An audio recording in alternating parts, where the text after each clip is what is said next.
Tanti auguri a te, tanti auguri a te, tanti auguri a Achille, tanti auguri a te.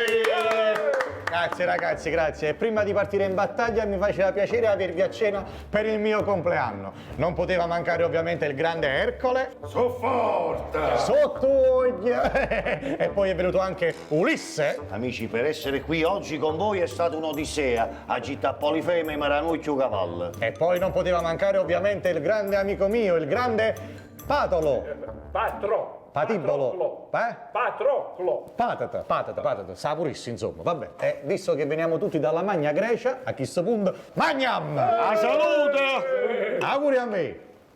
E mentre stavo navigando sentì il suono delle sirene. Tentatrici. No, guardia costiera, certo ma nascondere pedrete, scoglie e salvaimo carico.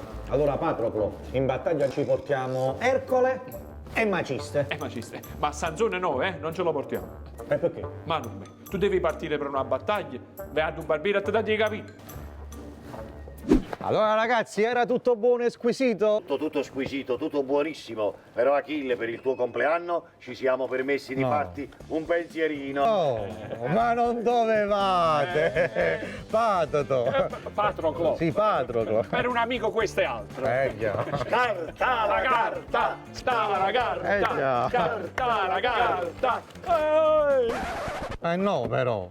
Ma che compleanno è?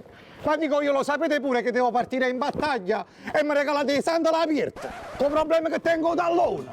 E lo sapete però, patato! Chiama, non è possibile. Se le ricchi pigliammoci l'infradito.